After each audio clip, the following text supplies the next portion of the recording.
बिस्मिल्लाहिर्रहमानिर्रहीम। अस्सलाम वालेकुम।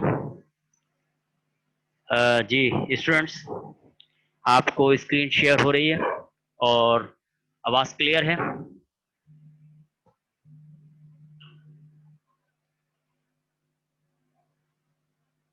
जी स्टूडेंट्स,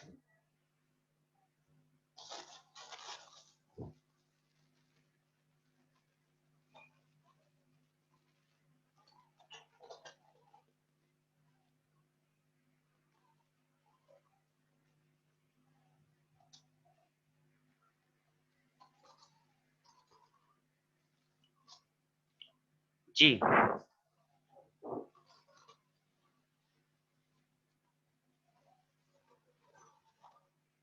हमारा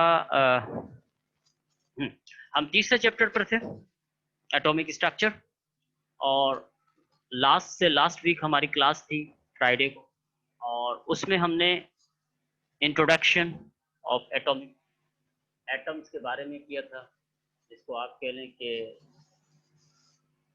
background, historical background of chemistry. हमने इस पर लास्ट टाइम बात की थी। जी हेलो, आवाज क्लियर है?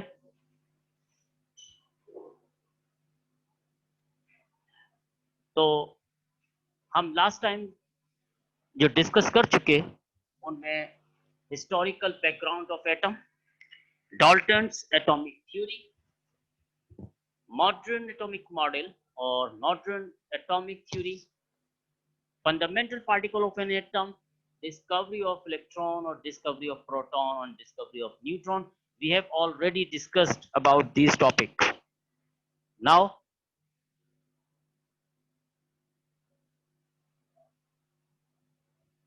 जी, आवाज क्लियर है जी? ओके जी। तो आज हमने डिस्कस करना है दो इंतहाई मेन टॉपिक हैं, रदरफोर्ड एटॉमिक मॉडल और बोहर एटॉमिक थ्योरी। और उससे पहले हम करेंगे रेडियो एक्टिविटी। और रेडियो एक्टिविटी दर हकीकत है confirmation of presence of electron and proton. Now radio activity,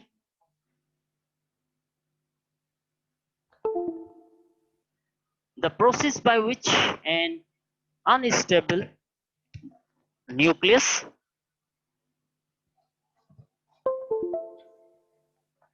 emits one or more particles or energy in the form of electromagnetic radiation. It just want to become stable.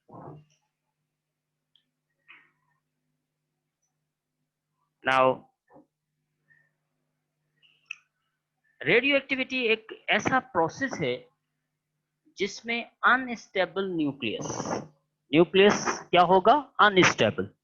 Unstable nucleus, और unstable होने की वजह रहेगी उसमें neutron का इजाफी होना। Neutron आमतौर पे प्रोटॉन और न्यूट्रॉन न्यूक्लियस में 1:1 रेशियो के साथ होते हैं, लेकिन कुछ एटम्स में, कुछ एलिमेंट्स में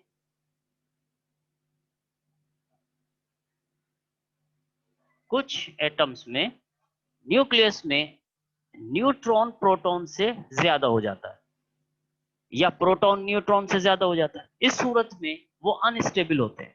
तो वो अपने आप को स्टेबल करने के लिए अपनी एनर्जी रिलीज करते हैं in the form of electromagnetic radiation, और वो सिर्फ इसका चाहते हैं कि वो स्टेबल हो जाए।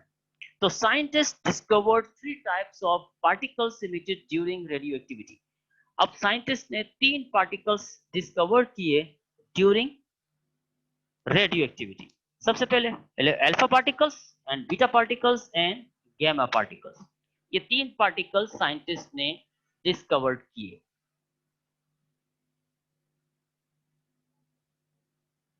अनस्टेबल का मतलब गैर यकीनी तौर पे वो अपने आप को जस्ट दूसरे एटम की तरह, जैसे कि हम केमिकल कंपाउंड में पढ़ते हैं कि एटम जो है वो इलेक्ट्रॉन लेता देता है ताकि वो अपने आप को स्टेबल, उसके आउटर मोस्ट शेल अपना बरकरार रख सके। तो अनस्टेबिलिटी का मतलब कि वो अपने आप को गैर यकीनी सूरत हाल में रहेगा, तो वो अपने आप को स्टेबल कर रहे हैं और वो किसकी सूरत में एनर्जी रिलीज कर रहे हैं।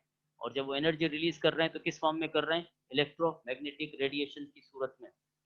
और इसमें से जो पार्टिकल्स निकल रहे हैं वो alpha particles, beta particles and gamma particles.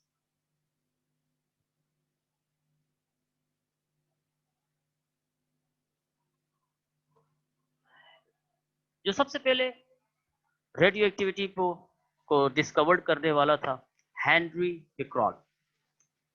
और रेडियो एक्टिविटी का जो फिनोमिन स्टेटमेंट आया, स्टेटमेंट बना, the spontaneous disintegration of nucleus of an unstable atom in which invisible radiations are emitted from nucleus of an atom. This process is called as radioactivity, and substance which emit such kinds of radiations are known as radioactive elements. ये एक spontaneous disintegration of nucleus। spontaneous का मतलब होता है खुद ब खुद, अपने आप इसमें से लाइट इमिट होगी। इनविजिबल रेडिएशन, जो रेडिएशंस नजर नहीं आएंगी वो रेडिएशंस इमिट होंगी। जैसे कि हम अपने घरों के अंदर ट्यूबलाइट और बल्ब वगैरह जलाते हैं तो उनकी जो सोर्स होती है वो सोर्स होती है इलेक्ट्रिसिटी, लेकिन यहाँ सोर्स कोई नहीं है, रेडिएशंस बाहर आ रही हैं। और रेडिएशन कौन सी होंगी, इनविजिबल। वो रेडिएशंस नजर नहीं आएंगी, इनविजिबल रेडिएशन है। ये इमिटेड होंगी कहां से, न्यूक्लियस से। इस प्रोसेस का नाम है रेडियो एक्टिविटी।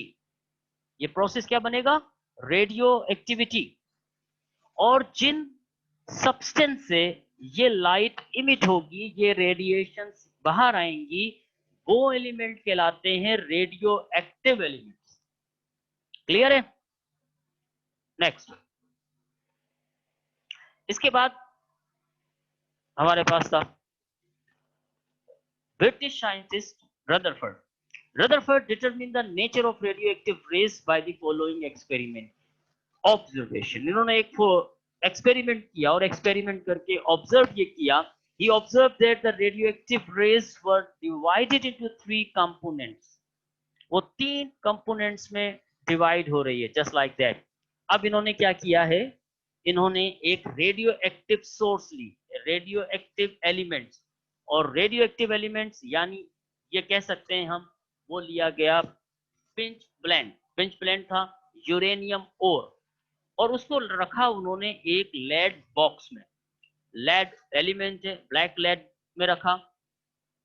लेड से इलेक्ट्रिस इनकी जो रेडिएशन है वो बाहर नहीं आती, तो अंदर है रेडियो एक्टिव एलिमेंट। और जहां उन्होंने एक छोड़ दी ओपनिंग जहां से रेडिएशंस बाहर आ सकती थी, और आगे लगाई एक स्लेट जहां से रेडिएशंस एक कह लें कि स्ट्रेट लाइन में बाहर आ रही हैं। ऊपर उन्होंने लगा दी electro positive electromagnetic radio electromagnet लगा दिया, एक पे आ गया इलेक्ट्रो पॉजिटिव और दूसरा आ गया नेगेटिव।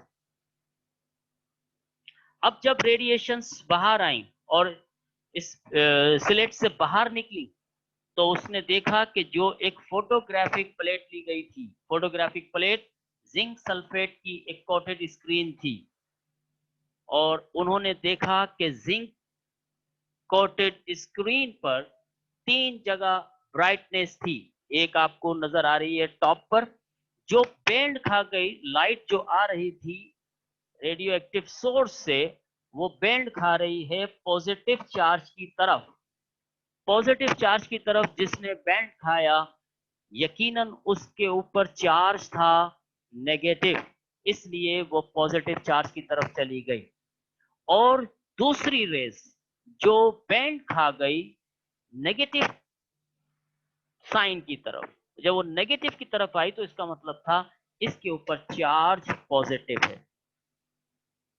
और एक रेस वो थी जो वापस आई और निकली तो डायरेक्ट वो बगैर किसी डिफ्लेक्शन के निकल गई, जिसका मतलब हुआ कि इसके ऊपर कोई चार्ज नहीं था। इस तरह से 3 रेडिएशंस रेडियो एक्टिव सोर्स से बाहर आई। पहली जो उन्होंने ऑब्जर्व किया उसमें 3 रेडिएशन को ऑब्जर्व किया। किस तरह कि एक लगाई थी उन्होंने मैग्नेटिक फील्ड, और मैग्नेटिक फील्ड पर जो रेज रेडियो एक्टिव सोर्स से आई और बैंड खा गई नेगेटिव पोल्स की तरफ। जब वो नेगेटिव पोल की तरफ आई उसको नाम दिया अल्फा पार्टिकल्स। क्या नाम दिया है? Alpha particles. और उसके ऊपर जो चार्ज होता है वो आपको यहां दिखाई दे रहा होगा, पॉजिटिव 2 चार्ज, जो कि बराबर होता है हीलियम के। हीलियम एटम के बराबर होता है इसका चार्ज। ये हीलियम नहीं है लेकिन हीलियम एटम के बराबर चार्ज है। ठीक है, इसीलिए इसको अल्फा पार्टिकल्स को हीलियम पार्टिकल्स भी कहा जाता है, क्योंकि इसका चार्ज हीलियम पार्टिकल्स के बराबर है। जो रेस रेडियो एक्टिव सोर्स से आई और पॉजिटिव पोल की तरफ बैंड खा गई, उस रेस को नाम दिया बीटा रेस या बीटा पार्टिकल्स। और इन पर चार्ज हुआ नेगेटिव, जो कि इलेक्ट्रॉन के चार्ज के बराबर है। ठीक है, और एक वो रेस रेडियो एक्टिव सोर्स से एक रेस वो आई जो कि ना तो पॉजिटिव की तरफ गई थी ना नेगेटिव की तरफ, बल्कि वो सीधी निकल गई, जिसको नाम दिया गया गामा रेस, और इसके ऊपर कोई चार्ज नहीं था। तो रेडियो एक्टिविटी एक ऐसा प्रोसेस था जिसके अंदर ये प्रूफ किया गया कि atom consist 3 particles. One particle has negative charge and other one has positive charge, and another particle which has no charge, chargeless. तो इस तरह से जो बात जे थॉमसन ने डिस्कवर किया था इलेक्ट्रॉन प्रोटॉन को, तो वो जहां साबित हो रहा था, प्रूफ मिल रहा था कि हाँ ये सही हो रहा है कि एटम में 3 पार्टिकल्स मौजूद हैं। एक के ऊपर चार्ज पॉजिटिव है, दूसरे के ऊपर चार्ज नेगेटिव है, और तीसरा वो पार्टिकल है जिसके ऊपर कोई चार्ज नहीं है। क्लियर? जल्दी से कोई किसी के जहन में कोई सवाल आ रहा है तो वो सवाल कर सकता है, फिर हम आगे बढ़ेंगे। जी शाबाश, कोई सवाल?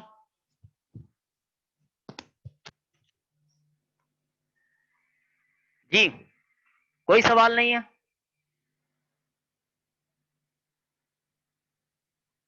अच्छा जी, अब हमने जो पिछले लेक्चर्स को अगर थोड़ा सा इसके साथ कनेक्शन करें तो आपको याद होगा हमने वहां बात की थी कि 2000-2500 साल पहले एटम के बारे में ग्रीक फिलोसोफर्स की थॉट्स थी, हाइपोथेसिस थी।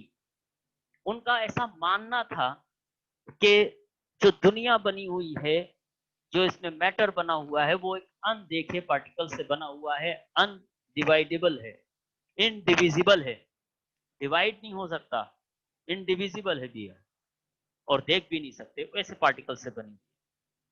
वो बात 2000-2500 साल बाद प्रूव हुई कि हाँ ऐसा पार्टिकल है, लेकिन उस पार्टिकल के अंदर भी सब एटॉमिक पार्टिकल्स मौजूद हैं, इलेक्ट्रॉन, प्रोटॉन, न्यूट्रॉन। ये बात हो गई। ऐसा पार्टिकल भी है जिसमें चार्ज है, ऐसा भी है जिसमें चार्ज नहीं है। एक पार्टिकल वो भी है जिस पर चार्ज नहीं है, एक पर चार्ज पॉजिटिव, एक पर नेगेटिव और एक पर चार्ज नहीं है। 3 पार्टिकल्स बेसिकली जो कि फंडामेंटल पार्टिकल्स कहलाए। ये 3 पार्टिकल्स फंडामेंटल पार्टिकल्स कहलाए। यहां तक जब साइंटिस्ट ने, जिस लोगों ने काम किया, जैसे कि हमने पीछे पढ़कर आए थे क्रूक्स की डिस्चार्ज ट्यूब पर एक्सपेरिमेंट हुए, जैसे थॉमसन ने उस पर एक्सपेरिमेंट किए, गॉडस्टीन ने एक्सपेरिमेंट किए, फिर हमने वहां पर पढ़ा था सर जेम्स चैडविक ने न्यूट्रॉन को डिस्कवर किया। फिर इसी तरह से रेडियो एक्टिविटी, इसमें हेनरी पिक्रॉल उसने अपनी रेडियो एक्टिविटी को डिस्कवर किया और ये बताया कि इसमें से रेडिएशंस बाहर आ रही हैं जिसमें चार्ज पॉजिटिव, नेगेटिव और एक चार्ज लेस है। मैरी क्यूरी ने इस पे बहुत काम किया, और मैरी क्यूरी वो आई थिंक सो के फर्स्ट विमेन साइंटिस्ट जिसने नोबेल प्राइज हासिल किया है रेडियो एक्टिविटी के ऊपर। फिर इसके बाद अर्न्स्ट रदरफोर्ड ने इसकी प्रॉपर्टीज को डिस्कस किया और जहां तक ये बात आ गई कि ये बात कंफर्म हो गई कि atom consist three particle fundamentals, three particles, three fundamental particles. Electron, it has positive charge. Sorry, proton, it has positive charge. Neutron, chargeless, and electron, negative charge. ये तीन पार्टिकल्स डिस्कवर्ड हो गए, लेकिन अभी तक साइंटिस्ट इस बात पे नहीं थे कि ये एटम में किस जगह पर है। लिसन अगेन, यहां ये बताया गया कि atom consist three fundamental particles, लेकिन ये बात अभी तक किसी साइंटिस्ट ने नहीं बताई कि दर हकीकत एटम में ये पार्टिकल्स कहां पर हैं। तो इसके लिए जो सबसे पहला एक्सपेरिमेंट किया, वो एक्सपेरिमेंट भी रदरफोर्ड ने किया।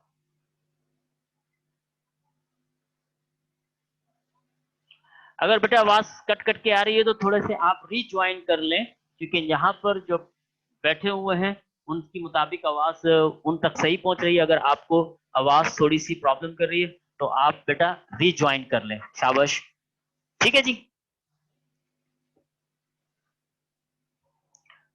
आगे चलते हैं जी। हाँ, इस पे थोड़ी सी एक हम पहले से बात कर लें कि कैरेक्टरिस्टिक्स ऑफ अल्फा रेज। यहाँ पर एक छोटे दो दो पॉइंट है। अच्छा, ये याद रहे कि ये सवाल पेपर में जब आया है तो हमेशा ये इस तरह से सवाल आता है कि state and explain the radioactivity and name and one और two characteristic of these radiations. तो दो कैरेक्टरिस्टिक या एक कैरेक्टरिस्टिक वो हर दफा मांगते हैं। पहले आपसे स्टेटमेंट मांगा जाएगा, रेडियो एक्टिविटी का स्टेटमेंट और थोड़ा सा इसका डायग्राम। फिर इसके बाद आपसे कैरेक्टरिस्टिक्स और properties of alpha, beta, gamma rays. और ये दो दो भी अगर आप याद कर लेते हैं तो आपका सवाल पूरा हो जाएगा। दो दो कैरेक्टरिस्टिक्स याद कर लें तो ये सवाल पूरा हो जाता है। अब ये सवाल क्योंकि 4 नंबर का आता है, इसलिए आपको कम से कम दो दो पॉइंट्स याद करने लाजमी होंगे। ठीक है जी। हाँ जी बेटा, आवाज का कोई मसला हल हो गया बेटा? पहली characteristic, these raise composed of nuclei helium carrying positive charge. जैसे कि मैंने अभी आपको बताया कि ये अल्फा रेज का जो चार्ज है +2, वो हीलियम रेज हीलियम एलिमेंट के बराबर है। दूसरा point, the velocity of this rays is approximately equal to 1/10 to velocity of light. याद रहे कि वेलोसिटी ऑफ लाइट से इसकी रफ्तार कम है, और कम होने की वजह इसका मास है। इसका मास बहुत ज्यादा है, यानी पॉजिटिव मास होता है इसका 4 AMU। 4 इसका मास होता है, जो कि हीलियम के मास के बराबर है। इसीलिए इसकी वेलोसिटी कम होती है। जाहिर है जिसका मास ज्यादा होगा, वजन ज्यादा होगा, तो उसकी रफ्तार भी कम होगी। तो यहाँ पर velocity of this rays is approximately equal to 1/10 to the velocity of light. Light की वेलोसिटी से कम है। ठीक है जी। Due to heavy mass and low velocity, these rays have low penetrating power। जाहिर है इसकी वेलोसिटी कम है, मास ज्यादा है। वेलोसिटी कम है, मास ज्यादा है, इसलिए इसका पेनिट्रेटिंग पावर कम होगा। पेनिट्रेटिंग पावर का मतलब होता है जनाब कि किसी सब्सटेंस में से इन रेस का गुजर जाना। तो ये बहुत वजनी रेज हैं, तो ये ज्यादा आगे तक गुजरती नहीं है। ठीक है। These are good ionizer of air, that means that they knock out electron from gas atom। क्योंकि इस ये पॉजिटिव चार्ज है, पॉजिटिव चार्ज होने की वजह से जब ये डिस्चार्ज ट्यूब में इस्तेमाल की जाती है तो उसमें से ये गैस को आयोनाइज कर देती है, यानी ये इलेक्ट्रॉन को उसके मॉलिक्यूल से निकाल देती है, इसलिए कि इनका मास ज्यादा है और पॉजिटिव चार्ज है। Now characteristic of beta raise.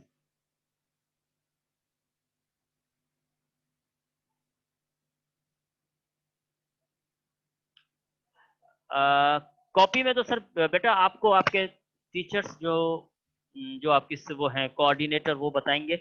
मैं आपको इसको जैसे ये खत्म होगा लेक्चर, इसमें खत्म पर मैं होमवर्क के तौर पे आपको वो काम दूंगा कि ये आपका होमवर्क है, उसकी प्रैक्टिस करें और कॉपी में भी करें। और जाहिर है आपने सारा काम तो कॉपी में करना ही है ना, यहाँ से भी आप कॉपी में कर सकते हैं, ये आपको रिकॉर्डेड मिल जाएगा। आप चाहें तो इसको ही कॉपी कर लें, क्योंकि ये पूरा ही एक सवाल बना जवाब बना हुआ है। और चाहें तो आपको जैसे आपके कोऑर्डिनेटर कहें कि आप, मेरा ख्याल है आपको फर्स्ट चैप्टर के नोट्स प्रोवाइड किए गए थे, आई थिंक सो, कि मुझे कहा गया था कि नोट्स प्रोवाइड किए गए, तो फर्स्ट चैप्टर के आपके पास नोट्स मौजूद है, वहां से आपने कॉपी किया होगा। तो इसी तरह से जहां आपके पास मौजूद है और जरूरत पड़ती है कि आप नोट डाउन करना चाहते हैं तो करें, और सही तौर पर आप अपने कोऑर्डिनेटर से इसके बारे में कोऑर्डिनेट करें कि आपको कॉपी में कहां से कहां तक करना है। सिर्फ यहाँ अगर कोई सवाल आपके जहन में आ रहा है तो वो आप सवाल जरूर करें, कि जो चीज समझ में नहीं आ रही है वो आप बिल्कुल पूछें जी। वेरी गुड, ये बता दिया गया है जी अलिशा ने कि हमें उसमें सेकंड चैप्टर के नोट्स भी मिल गए। तो इस तरह से आई थिंक कि जैसे ही आपका तीसरा चैप्टर एंड हो जाएगा तो तीसरे चैप्टर के नोट्स भी आपको मिल जाएंगे। हाँ, फिर भी अगर आपको जरूरत पड़ती है कि इसमें से कोई पॉइंट आप कॉपी करना चाहें तो वेल एंड गुड, आप जरूर करें। तो अब आते हैं जी characteristic of beta rays. These rays are fast moving beta electron, ये मैं पहले बता चुका हूं। This is not an electron, ये याद रहे, ये इलेक्ट्रॉन नहीं है, लेकिन क्योंकि इनके ऊपर चार्ज नेगेटिव है इसलिए इनको कंसीडर किया जाता है एज ए इलेक्ट्रॉन।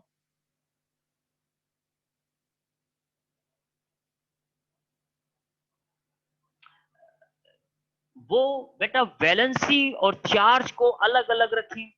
वैलेंसी का मतलब होता है इलेक्ट्रॉन लूज कर देना या गेन कर लेना, या रिक्वायरमेंट, हर एलिमेंट को अपने आउटर मोस्ट शेल में डुप्लेट करना होता है या ऑक्टेव करना होता है। इसके लिए उसने अपने क्या तो इलेक्ट्रॉन गेन करेगा या इलेक्ट्रॉन लूज करेगा या फिर वो शेयर करेगा, और जितने इलेक्ट्रॉन लूज गेन शेयर करे वो उसकी वैलेंसी हो जाती है। लेकिन यहाँ हम बात कर रहे हैं चार्ज की, यानी प्रोटॉन नंबर की। तो प्रोटॉन नंबर पर, प्रोटॉन नंबर यानी जो आपने करेक्टरिस्टिक ऑफ अल्फा की बात की है, तो उसमें पॉजिटिव 2 वो उसका चार्ज है, वैलेंसी नहीं है, चार्ज है। चार्ज का मतलब उसमें प्रोटॉन वाला चार्ज है, ठीक है। तो these rays fast moving beta electron particles carry negative charge, and the velocity of these rays is approximately equal to the velocity of light, because क्यों इनकी वेलोसिटी ज्यादा होगी, क्योंकि ये इनके पास मास कम है। इनका मास कम होने की वजह से इनकी वेलोसिटी ज्यादा होगी, और वेलोसिटी इक्वल होगी लाइट के। लाइट की वेलोसिटी होती है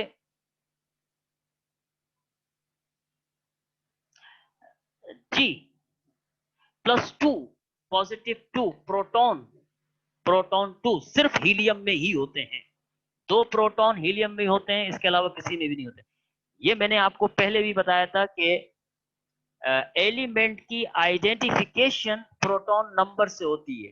प्रोटॉन नंबर से एलिमेंट की आइडेंटिफिकेशन होती है। जैसे कि हाइड्रोजन के न्यूक्लियस में एक प्रोटॉन है, अब एक प्रोटॉन वाला एलिमेंट पूरी पीरियोडिक टेबल में दूसरा नहीं है। इसी तरह हीलियम, हीलियम के न्यूक्लियस में 2 प्रोटॉन, और 2 प्रोटॉन वाला इलेक्ट्रॉन पूरी पीरियोडिक टेबल में दूसरा नहीं है। तो proton number is the identification of an element. तो एलिमेंट को साइंटिस्ट जो आइडेंटिफाइड करते हैं, साइंटिस्ट जो आइडेंटिफाई कर रहे हैं, वो किस बेस पे करते हैं, वो प्रोटॉन की बेस पे करते हैं। तो ये प्रोटॉन नंबर एलिमेंट के साथ खास नंबर है, वो उसी का नंबर है, किसी और का नहीं होता, ठीक है जी। तो velocity of this rays is approximately equal to the velocity of light, और लाइट की वेलोसिटी होती है 3 × 10⁸ मीटर पर सेकेंड। तो ये लाइट की वेलोसिटी के इक्वल होती है। ड्यू टू लेजर मास, क्योंकि इनका मास कम होता है, these rays are not good ionizers of gas, ये गैस में से इलेक्ट्रॉन को नहीं निकालती, आसानी से नहीं निकालते, अच्छे ये आयोनाइजर्स नहीं हैं, क्योंकि इनका मास कम होता है। These rays, due to their mass and greater velocity, they have more penetrating power than alpha particles. अब ये अल्फा पार्टिकल से ज्यादा पेनिट्रेटिंग पावर रखते हैं क्योंकि इनका मास कम है, मास कम है, वेलोसिटी ज्यादा है, इसलिए इनकी जो पेनिट्रेटिंग पावर है वो अल्फा पार्टिकल से ज्यादा है।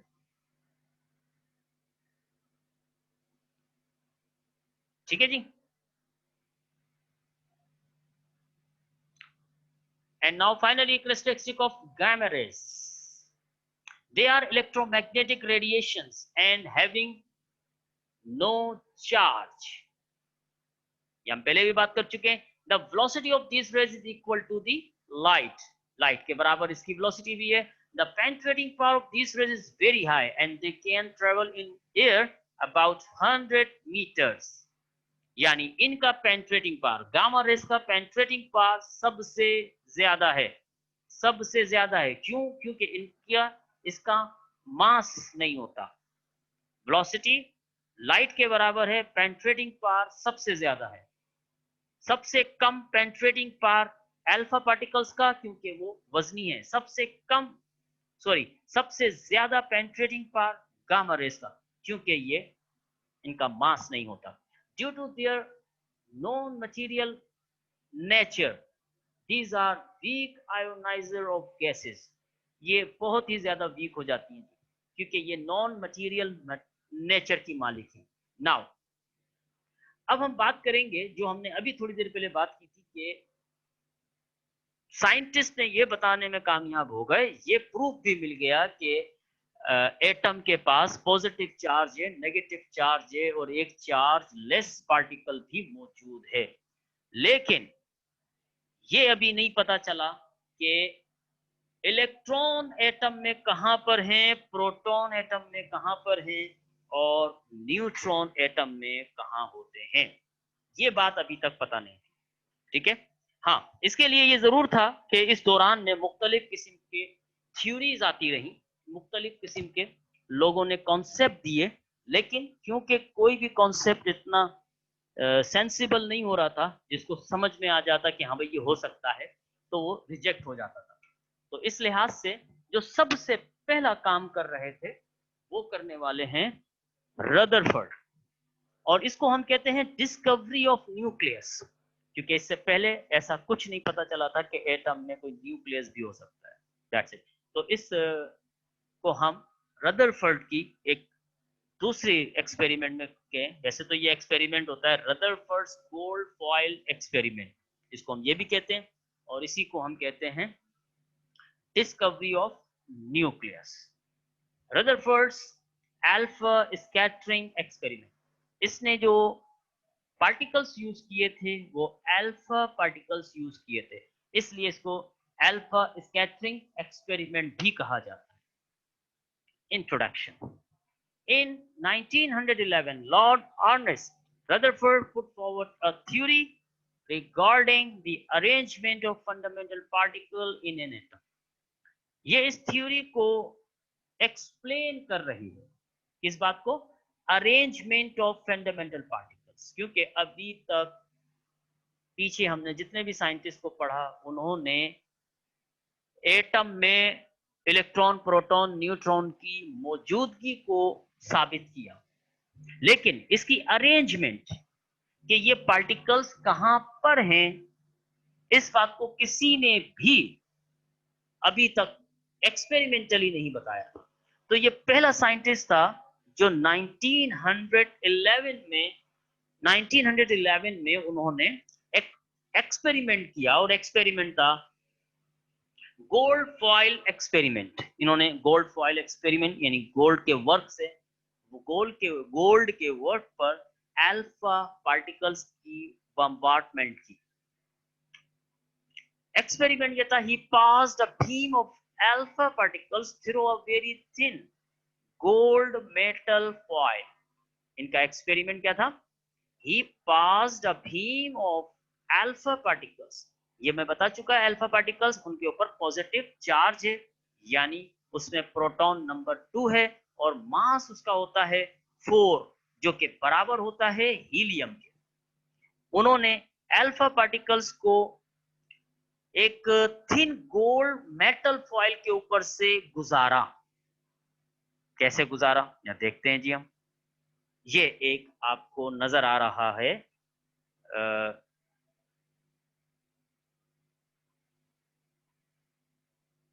जी, ये एक ही साइंटिस्ट है। तो यहां इसने क्या काम किया कि रेडियो एक्टिव सोर्स, जैसे कि हमने पहले भी इन्होंने काम किया था, रेडियो एक्टिव सोर्स ली गई और एक lead black box lead black box में ली गई। ठीक है। फिर इसके बाद एक, ये आप गोल दायरे में देख रहे हैं, इसको हम कहते हैं फ्लोरोसेंट स्क्रीन। ये फ्लोरोसेंट स्क्रीन थी और बीच में इन्होंने एक गोल्ड फॉइल रख दी। जो आपको बीच में एक गोल्ड का वर्क नजर आ रहा है, फॉइल का मतलब होता है गोल्ड का वर्क।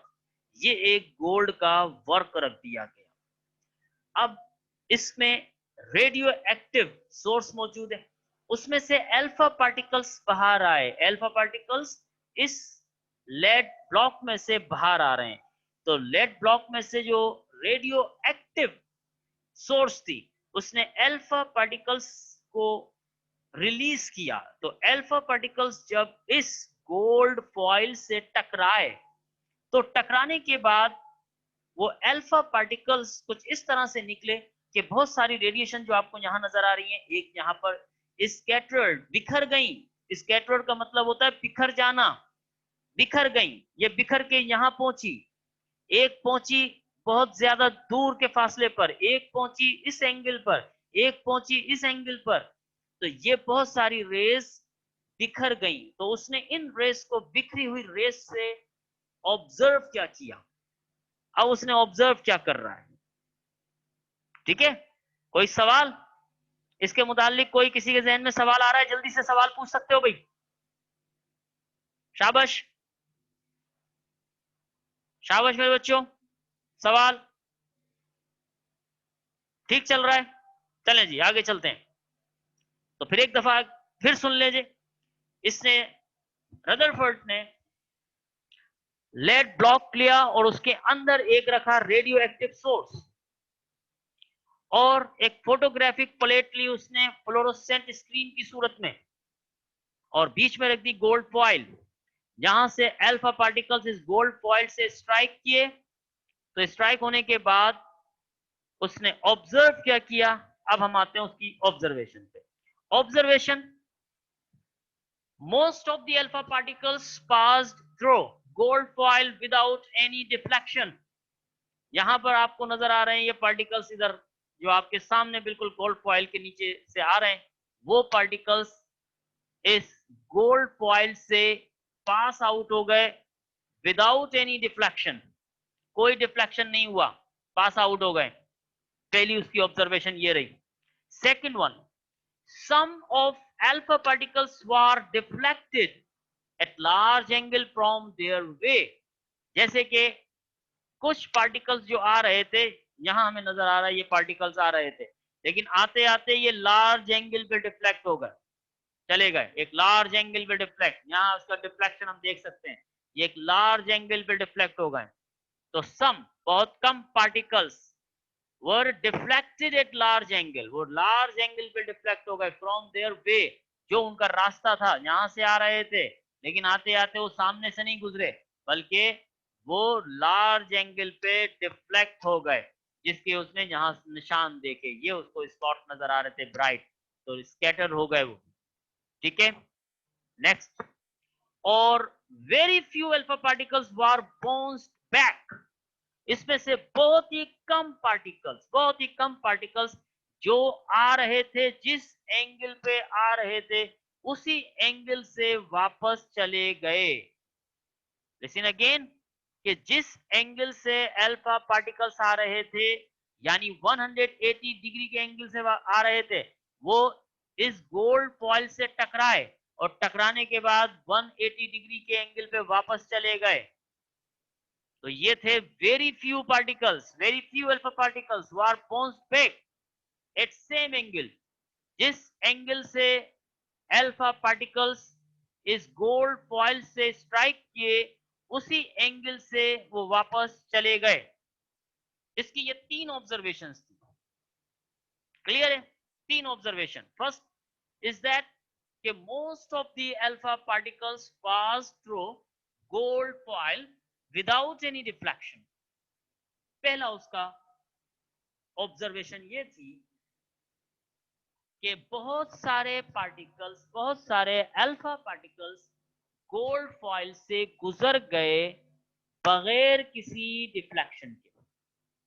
ठीक है जी, गोल्ड फॉइल से गुजर गए हैं बगैर किसी डिफ्लेक्शन के। दूसरा उसने ये देखा कि कुछ अल्फा पार्टिकल्स डिफ्लेक्ट हो गए और निकल गए लार्ज एंगल पे, आते आते अपने रास्ते से लार्ज एंगल पर चले गए। और बहुत ही कम अल्फा पार्टिकल्स वापस आ गए उसी एंगल पर जिस एंगल से वो गोल्ड फॉइल से टकराए थे, यानी 180 डिग्री के एंगल से। 180 डिग्री के एंगल से वो आए थे और 180 डिग्री के एंगल से ही वो वापस चले गए। ये उसकी 3 ऑब्जर्वेशंस थी। और इन 3 ऑब्जर्वेशन का उसने कंक्लूजन क्या किया? Let's see. एजम्पशन, उसका कंक्लूजन क्या था?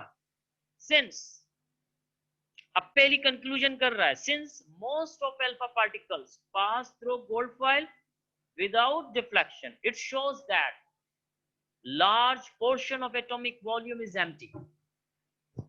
अब बताना ये चाहते हैं कि उसने अपनी assumptions दी, अपनी कंक्लूड किया। उसने कहा कि जो बहुत सारे जो अल्फा पार्टिकल्स गोल्ड फॉइल से गुजरे बगैर डिफ्लेक्शन के, ये इस बात को शो करता है कि बहुत बड़ा portion, large portion of atomic volume, atom के वॉल्यूम का बहुत बड़ा हिस्सा एम्प्टी है, खाली है। समझ आई बात? उसने कहा कि जो अल्फा पार्टिकल्स पास थ्रू कर गए, जो गुजर गए गोल्ड फॉइल से बगैर किसी डिफ्लेक्शन के, तो ये इस बात को शो करता है कि एटम का वॉल्यूम का बड़ा हिस्सा खाली है।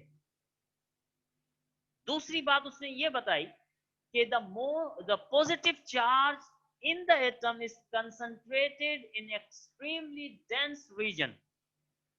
यहां अब तक की जो बात थी, यहां जैसे कि हम पहले बात कर चुके कि इससे पहले साइंटिस्ट ये नहीं बता रहे थे कि प्रोटॉन इलेक्ट्रॉन एटम में है कहां।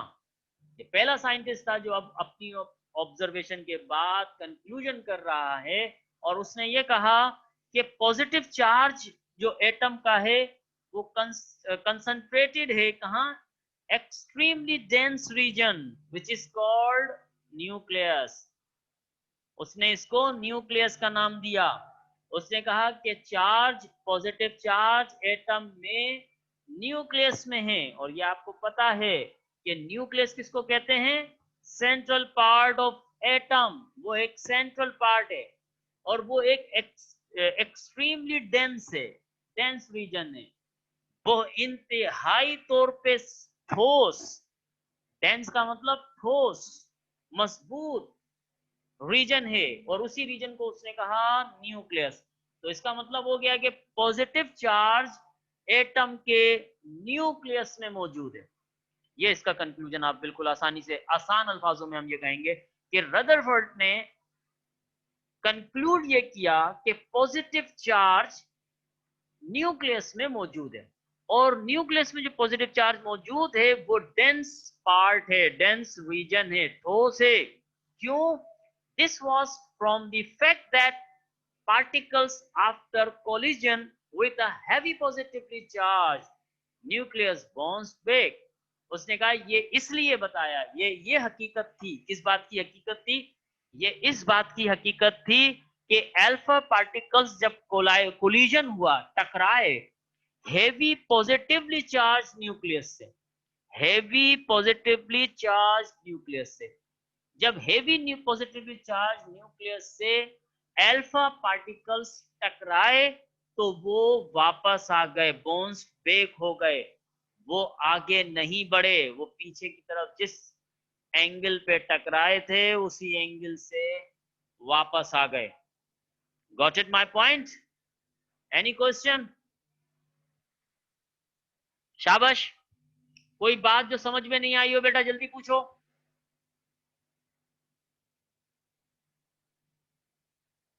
हाँ शाबाश।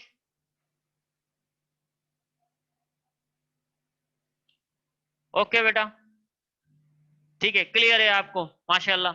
ठीक है जी, ये बात समझ में आ गई कि positive charge in the atom is concentrated in extremely dense region. उसने कहा कि ये डेंस रीजन है, ठोस है, ये जगह ठोस है। क्यों ठोस है? उसकी फैक्ट उसने क्या बताई कि जो अल्फा पार्टिकल्स थे वो इससे जब टकराए, जो कि न्यूक्लियस में हेवी पॉजिटिवली चार्ज था क्योंकि ठोस था, ठोस से ये टकराने के बाद उससे गुजरे नहीं बल्कि वापस आ गए उसी एंगल पर। That's it. नेक्स्ट, आगे चलते हैं जी। अब जो उसने कंक्लूड हो गया, अब ये पूरा कंक्लूजन हो गया। रदरफोर्ड का एटॉमिक मॉडल अब क्या है, उसने जो बताया हमें कि रदरफोर्ड का एटॉमिक मॉडल क्या है, वो ये है। According to the Rutherford model an atom consist to part. अब ये यहां अच्छी तरह समझ लो क्योंकि ये आगे अब यही चलता रहेगा। अब हमें, इससे पहले हमें कोई नहीं बता रहा था कि एटम का मॉडल क्या होगा। एटम की थ्योरी आई थी, एटम का कॉन्सेप्ट था, सबसे पहले कॉन्सेप्ट था, डाल्टन ने थ्योरी दी।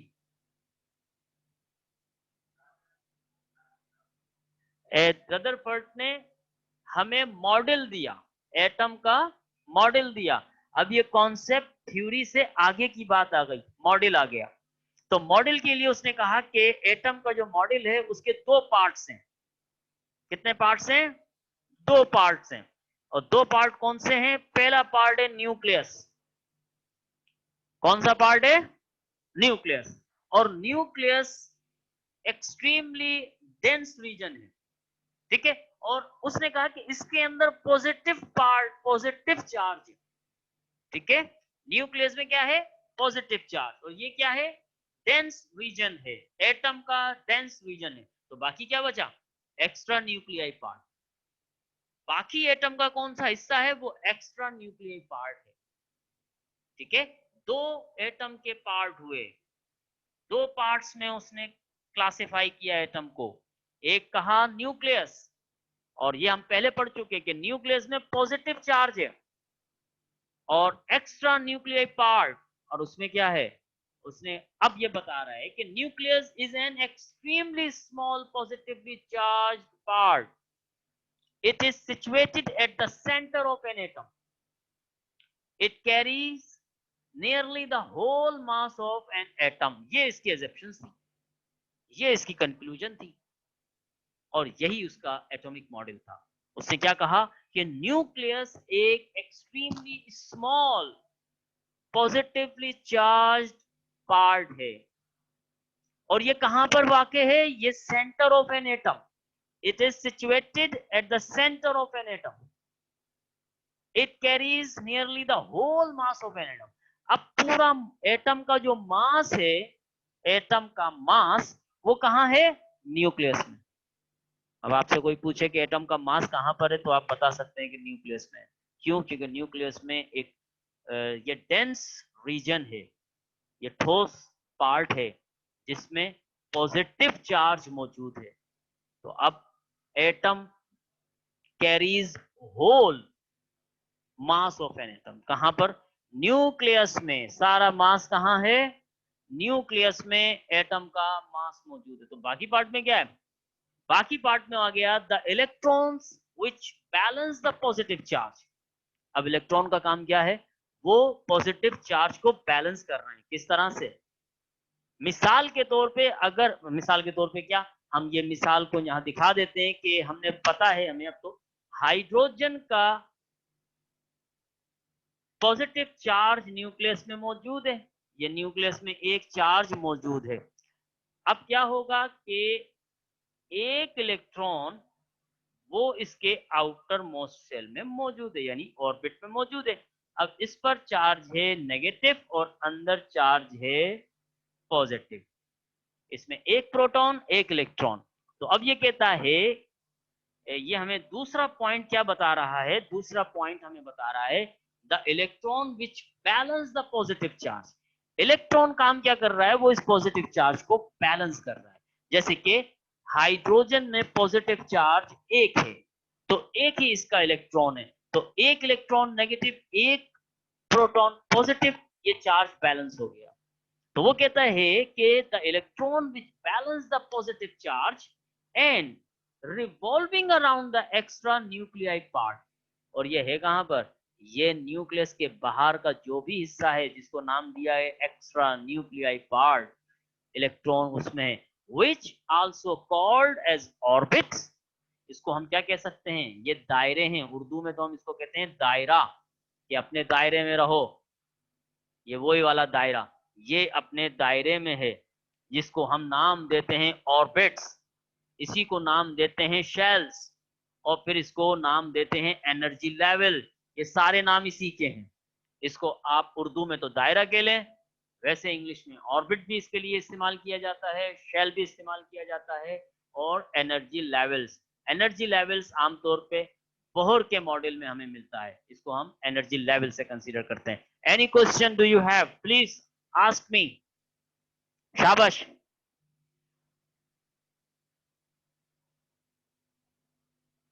शाबाश, कोई नहीं, चलते हैं जी आगे की तरफ। अब जब ये बात हो गई तो जाहिर है कि पूरी की पूरी बात तो सच नहीं थी, पूरी पूरी बात सही नहीं थी, इसमें कुछ ड्रॉबैक थे, वीकनेस थी, डिफेक्ट्स थे। ये एक ही बात है, सब एक ही बात होती है, वीकनेस, डिफेक्ट्स, ड्रॉबैक, शॉर्टकमिंग, इनकी मीनिंग सबकी एक ही है। ये सवाल आमतौर पे इस तरह पूछा जाता है, write down the weakness in Rutherford's atomic model, ऐसे भी पूछ सकते हैं। write down the shortcoming in Rutherford's atomic model, जैसे भी पूछा जा सकता है कि explain या describe defects in Rutherford's atomic model, तो याद रहे weakness, defects, shortcoming, drawback, ये सब एक ही बात है। और इसका मतलब है कि उसमें क्या कमी रह गई थी, किस बात में कमी रह गई थी। तो उसकी वीकनेस क्या थी, उसकी पहली वीकनेस, क्योंकि 1911-12 में रदरफोर्ड ने एटॉमिक मॉडल दिया, उस वक्त बहुत सारी तरक्की हो चुकी थी केमिस्ट्री और फिजिक्स में, और स्पेशली लाइट के मामले में बहुत सारी लोगों को नॉलेज हो चुकी थी, जिसमें मैक्सवेल की थ्योरी आ चुकी थी, आइंस्टाइन की E is equal to MC square आ चुका था, फिर इसी तरह मैक्स प्लांक कांस्टेंट की थ्योरी आ चुकी थी, बहुत सारी रिसर्च हो चुकी थी। तो इस लिहाज से जो पहली फिजिक्स की थ्योरी थी मैक्सवेल की, according to the classical physics, since electron is revolving around the nucleus continuously, constantly, it should lose energy and it ultimately falls into the nucleus। ये क्लासिकल मैग्नेटिक थ्योरी थी, classical physics के अंदर Maxwell ने एक theory दी थी। उसके मुताबिक ये था, अगर कोई चार्ज बॉडी कंटिन्यूअसली मूव करेगी तो वो एनर्जी लूज करेगी। क्या करेगी, एनर्जी लूज करेगी। अगर कोई चार्ज बॉडी, अब यहां इसको देख लें जी, अगर कोई चार्ज बॉडी मूव करेगी तो वो कंटिन्यूअसली एनर्जी लॉस करेगी। और इसके एनर्जी लॉस करने का नतीजा क्या निकलेगा, फर्ज कर लो कि ये एक इलेक्ट्रॉन है जो ये न्यूक्लियस है, इस न्यूक्लियस के गिर्द घूम रहा है। तो ये इलेक्ट्रॉन जब घूमेगा तो ये लाइट, या सॉरी जो कह लें कि एनर्जी लॉस कर रहा है, एनर्जी इसमें से निकलती जा रही है, एनर्जी निकलती जा रही है। जब इसकी एनर्जी निकलती जाएगी, it become smaller and become smaller and smaller and smaller and smaller, and finally electron fall down in the nucleus। Atom कहां के, इलेक्ट्रॉन कहां आके गिर जाएगा, न्यूक्लियस में। शाबाश, कहां आके गिर जाएगा, न्यूक्लियस में। जब कोई भी सब्सटेंस एनर्जी देता रहेगा तो वो कम होगा, छोटा होगा, बढ़ेगा नहीं।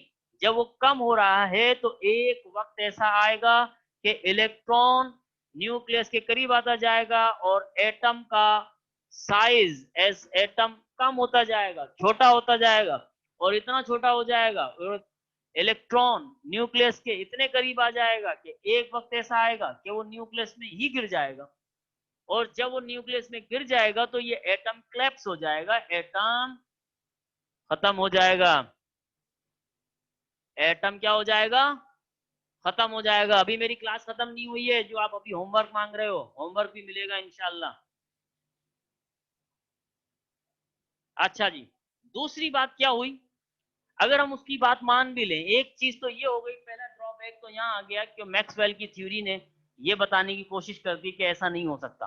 और फिर अदर हैंड के मान भी लें, मान लेते हैं जी ऐसा हो रहा है, तो कहा गया कि अगर ऐसा मान ले कैसा हो रहा है कि if the revolving electron emit energy continuously then there would be a continuous spectrum. But in contrast to it, we get line spectrum from the atom of element. अब ये एक जाहिर है कि ये वाली पॉइंट भी आपका स्पेक्ट्रम से कंसर्न है और ये फर्स्ट ईयर में स्पेक्ट्रम पढ़ाया जाता है, लेकिन एक स्लाइटली सा मैं आपको ये बता दूं कि स्पेक्ट्रम का मतलब होता है ordinary light pass through the prism, ordinary light split its own color, वो अपने कलर्स में टूट जाए, जिसको आप कहते हैं रेनबो। जब लाइट किसी प्रिज्म से गुजारो तो वो अपने कलर में टूट जाएगी, यानी विबग्योर इन कलर्स में टूट जाएगी, 7 रंगों में टूट जाएगी, बिखर जाएगी। तो जब हम एटम का स्पेक्ट्रम लेते हैं तो हमें ऐसा स्पेक्ट्रम नहीं मिलता, कंटिन्यूअस स्पेक्ट्रम, यानी 7 कलरों वाला नहीं मिलता, हमें मिलता है लाइन स्पेक्ट्रम, जस्ट लाइक अ फिंगरप्रिंट्स। हर एलिमेंट का अपना एक कैरेक्टरिस्टिक, जी हाँ, ट्राइंगल शेप का जो होता है प्रिज्म, बिल्कुल ट्राइंगल शेप का प्रिज्म इस तरह का होता है जी। इसको अगर कल हुआ तो मैं आपको नोट डाउन करा दूंगा। ये एक प्रिज्म होता है जी, ये हो गया प्रिज्म। यहाँ से एक ऑर्डिनरी लाइट आती है तो ये 7 कलर में टूट जाती है, जिसको हम कहते हैं VIBGYOR, V I B, VIB G Y O R. कितने कलर होगा? 7 हो गए, 1 2 3 4 5 6 7। Red, orange, yellow, green, blue, indigo, violet, इन कलर्स में टूट जाती है। ये कहलाता है इस कलर में टूटना रेनबो, सॉरी स्पेक्ट्रम।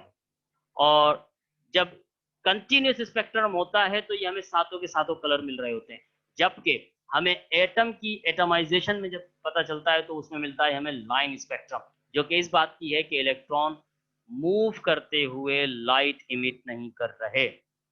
बिल्कुल मिलेगा जनाब, आपको होमवर्क मिलेगा, पहले क्लास तो खत्म हो जाए। आज क्लास लेट स्टार्ट हुई थी, मैं घर से निकला तो जब रास्ते में आया तो मेरी बाइक का टायर पंचर हो गया, जिसकी वजह से मैं आपके पास देर से पहुंचा। तो जो मेरा लेक्चर है वो तो खत्म करने दो अल्लाह के बंदो जी। अब हम कर रहे हैं नील बोहर एटॉमिक थ्योरी, और इसको ही हम यहाँ, आज का ये हमारा आखिरी टॉपिक होगा, और फिर इसके बाद इसी को हम कंटिन्यू इंशाल्लाह ताला कल करेंगे। नील बोहर एटॉमिक थ्योरी।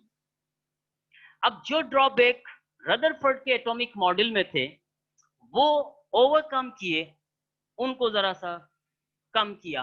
किसने? ये एक डेनिश साइंटिस्ट था नील बोहर, और याद रहे कि ये भी उसी के साथ काम करता रहा है।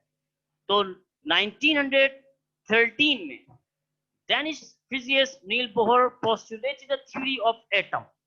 He modified Rutherford's model.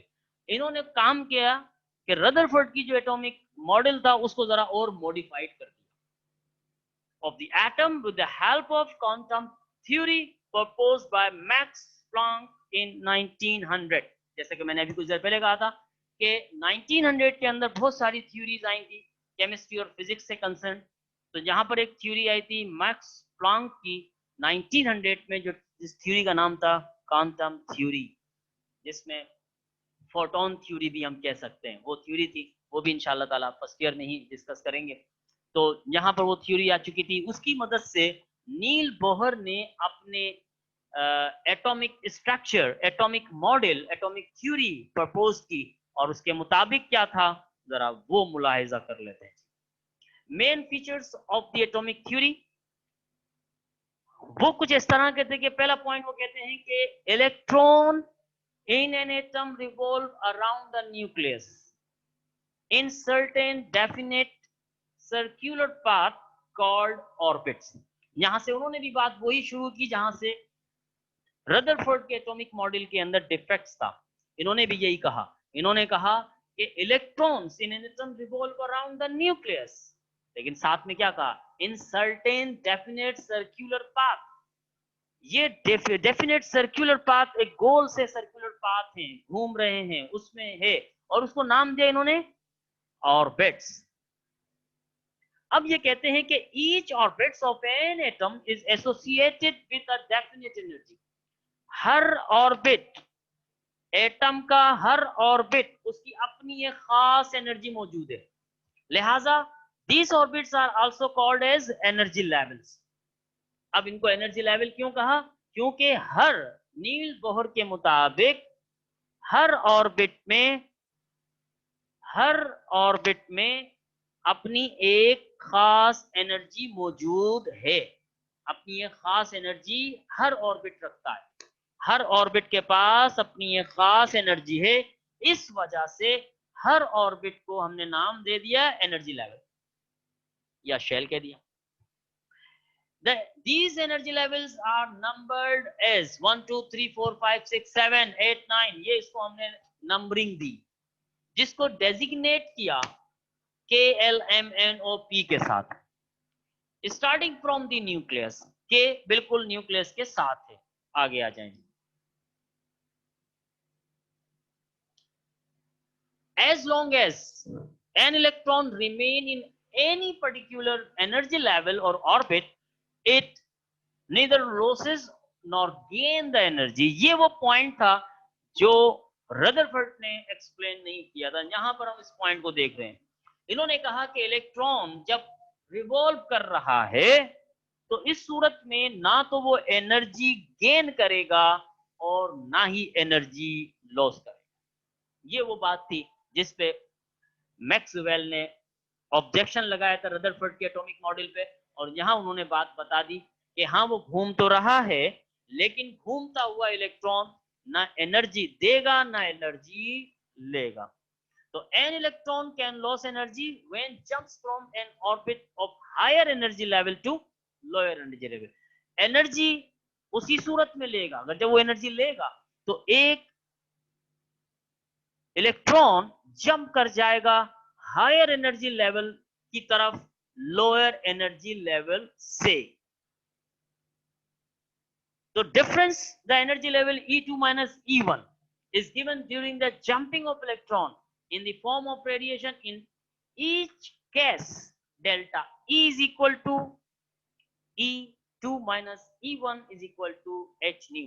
ये प्लांक मैक्स प्लांक की थ्योरी थी, ये मैक्स प्लांक का थ्योरी से मुताबिक है। चलें जी, तो वेयर एस जो है वो प्लांक कांस्टेंट है, और न्यू जो है ये जो वी की तरह है, इसको पढ़ते हैं हम न्यू, एन यू, न्यू, ये फ्रीक्वेंसी को शो करता है। The electron is allowed to revolve in those energy levels in which the angular momentum of electron in an integral whole number multiplied by h upon 2 pi। ये एक उसकी बात आ जाएगी कि एंगुलर मोमेंटम की वजह से इलेक्ट्रॉन रिवॉल्विंग कर रहा है न्यूक्लियस के। तो angular momentum of an electron moving in the circular orbit is equal to the mvr। m क्या है, mass of electron, v velocity of electron, और r radius of electron, where m and v are the mass and velocity of the electron respectively moving in an orbital of radius r। जो इसका formula ये बनता है, angular momentum mvr is equal to nh upon 2 pi। ठीक, ये है आपका आज का homework. What are distinguishing character of electron, proton and neutron? Name the three types rays emitted by radioactive substance. Also write two characteristics of each rays. Why it is believed that the atom has mostly empty space. Discuss Rutherford's gold metal foil experiment, which led him to the discovery of nucleus. What did it tell about the structure of the atom? ये आपका आज का homework है। ठीक है जी, मिल गया आपको homework, ये आपके पास मौजूद है। ये आप कॉपी में लिखें, या वैसे आपके कोऑर्डिनेटर और आपको ज्यादा अच्छा बता पाएंगे इसका क्या करना है। ये मैंने आपको होमवर्क आज का दे दिया है। ठीक है, इसके बाद अगर कोई सवाल किसी के जहन में आता है तो वो आप सवाल कर सकते हैं जनाब।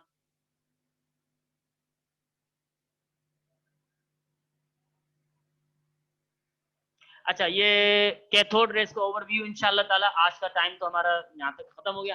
कल मैं अपने टाइम पे ही आऊंगा इंशाल्लाह ताला। दुआ करेंगे कल गाड़ी पंचर ना हो, ऐसा कोई हादसा पेश ना आ जाए। तो कल मैं आपको जो सवाल है ये इलेक्ट्रोड कैथोड रेस वाला, वो मैं इंशाल्लाह ताला आपको नेक्स्ट क्लास में दे दूंगा, जो कल वाली क्लास होगी। आगे भी करेंगे, तो कल हमारा ये चैप्टर नंबर 3 इंशाल्लाह ताला हम अपना कंप्लीट करेंगे। अभी और कोई सवाल किसी के जहन में है तो सवाल कर सकते हैं जी। कोई सवाल?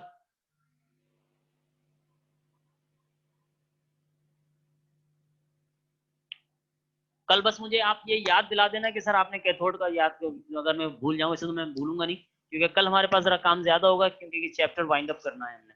इसको चैप्टर को खत्म करेंगे तो इसलिए वो हमारा पार्ट पूरा हो जाएगा। ठीक है जी, अल्लाह हाफिज, अपना ख्याल रखिएगा।